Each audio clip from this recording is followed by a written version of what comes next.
And there's no turning back now. Round and around like a horse on a carousel. We go, we catch up. When I was little, I found my mom's credit card. And, being a 6-year-old, I saw my mom putting the credit card on her phone, and I knew how she did it.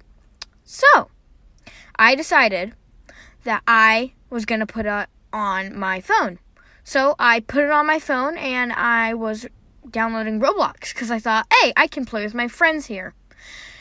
That day, I spent $2,000 worth of freaking money on Roblox. Let's just say a lot of my friends thought I was really cool and rich. When my mom found out, I hid from her for seriously like a day, and then once I got in there, she wasn't mad. She just said I was Captain Robux. Story time about how my sister and I found out that we were hooking up with the same guy. So I was a freshman, my sister was a sophomore, and there was this really cute guy in her grade that I liked. But I could never find a way to talk to him because we weren't in the same grade and had none of the same classes. And my sister and I were not close at all. Like, we didn't tell each other shit, we didn't really talk to each other or anything. So by that being said, we never told each other about the boys that we liked. We just didn't have that bond. Well, track season came around. So they called all the people down who wanted to do track, and I saw him walk past my classroom window, so I decided to go too. So I signed up for track, and him and I started to talk a little bit. We exchanged numbers, and he was popular, I wasn't, so he didn't want to be seen with me. So after attendance, we would go to this graveyard right by the track and hook up. Well, the next day we had a meet in our school. So him and I went to the graveyard, hooked up, and that's when it started getting crazy, like for part 2. Part 2. So on our way back from doing our thing, we had saw a group of kids that were behind this bush and they were chiefing. And we didn't think that they saw us because we were like, oh, they're just smoking, like whatever. So I go back to the meet, everything is good until the end of the meet. One of my best friends sends me this picture that I guess somebody posted on their story. And it was a picture of me and the kid hooking up. And next thing I know, my sister is blowing up my phone. And like I said, my sister and I didn't have a good bond, so I didn't give a shit what she had to say because I didn't know. So then I got home. And as soon as I walked into my room, my sister was literally waiting there for me. And she's like, what the fuck is wrong with you? Like, him and I are in a relationship. And I'm like, bitch, what the fuck? And she was like, well, it's on the down low, but we're in a relationship. What the fuck is wrong with you? You're a whore. So then she decides to drive both of us over to his house. So we all decided to just stay away from each other. But then they got back together. So I just figured that wasn't fair, and I'm still hooking up with him while they're together. Story time. I babysat a lot of kids in my neighborhood, and there was this one night that I was babysitting a 2-year-old.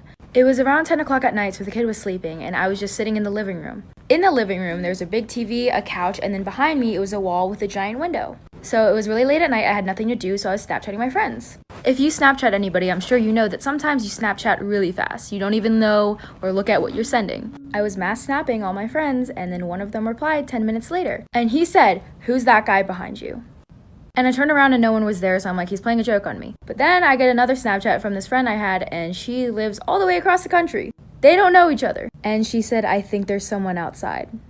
So I was really freaked out because I was alone. There was a giant window behind me. Apparently there was someone outside. I wasn't gonna call the child's parents because I didn't want to freak them out, but I was scared. So then I went around the house, locked all of the doors. Sorry, it's a really long story. Part 2.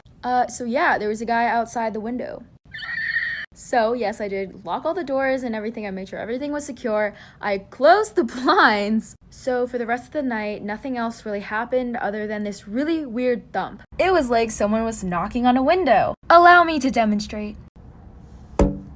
I ignored it because I was in denial that this was happening. The rest of the night was normal. The parents came home. I drove really fast home. And then the next morning I wake up.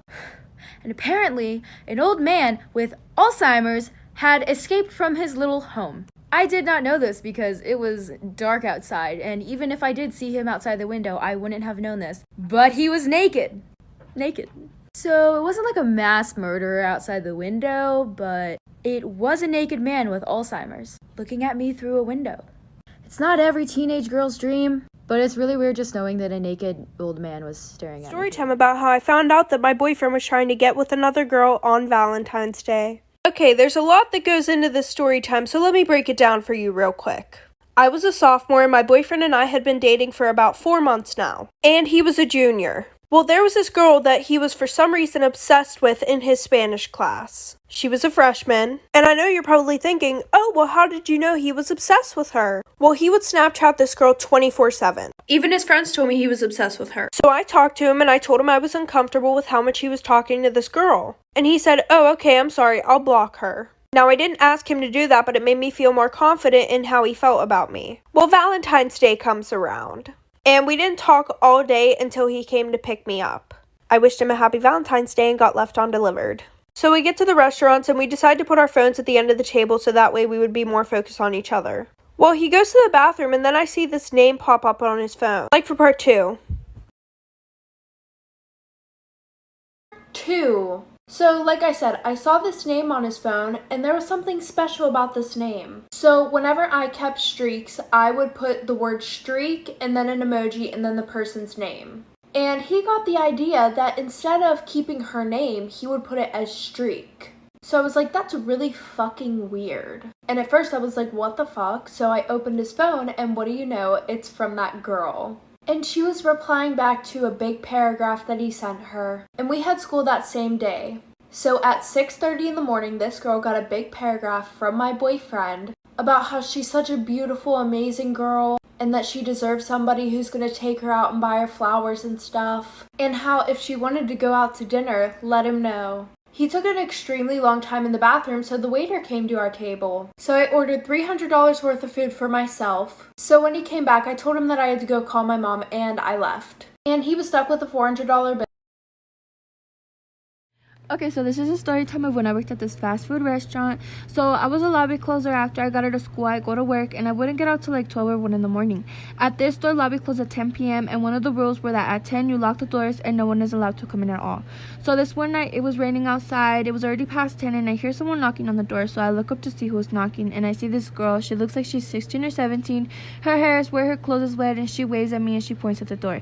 Now people do this all the time. They would be drunk or something trying to get something to eat and I would just tell them that we're closed and they would leave.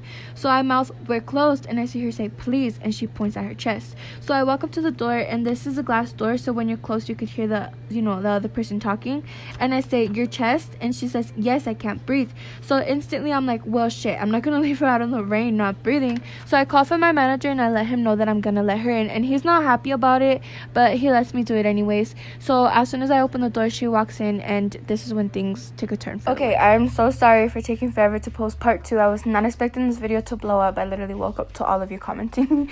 But here's part 2. Okay, so basically when I let her into the door, her personality just completely changes. Like, she goes from this damsel in distress to like hyperventilating like crazy. She's hysterical. She's crying so bad. She looks so confused. She's so out of it. And I'm not gonna lie, she was starting to freak me out a little bit just by how she was acting. So I called 911 because she's still saying, I can't breathe, I can't breathe, I can't breathe. But in my head, I realized that she's hyperventilating, so she can breathe. So at this point, I'm thinking she's either on drugs or she's like having a panic attack or an anxiety attack. But either way, I call 911 and the operator tells me to stay on the phone with them until the ambulance shows up. So they finally show up. They walk through the door. Pero yo de chismosa, I stayed in the lobby pretending to clean so I could listen to what happens next. They walk in and they finally get her to calm down after a few minutes, and this is when things... So the EMTs finally get her to calm down and they start talking to her and asking her a few questions, and I see one of the EMTs walk out, and I'm guessing it's to check her information. And when he walks back in, he says something to the other EMT and they say that they're going to call for the police and that she's not in trouble. A few minutes later, a police officer shows up and I'm so confused because I don't know what's going on. So he walks in and it's pretty obvious that he recognizes her. He even calls her by her first name. He's talking to her and I hear him tell her that she's supposed to be at the hospital and asked her how she got out and what she's doing out here so late. Now, I was on the other side of the lobby and she answered his questions so quietly, so I didn't get to hear what she said. But then he tells her, okay, well, why don't you get in my car and we'll drive you back. So she agrees and they all get ready to leave, and I hear the officer say to the EMT, yeah, she's supposed to be at the mental hospital. She escaped twice this week. She does this all the time. So they tell me bye and walk out the door, and I'm standing there in shock because I thought it was a girl having health problems, but it was actually a mental patient who escaped the mental hospital.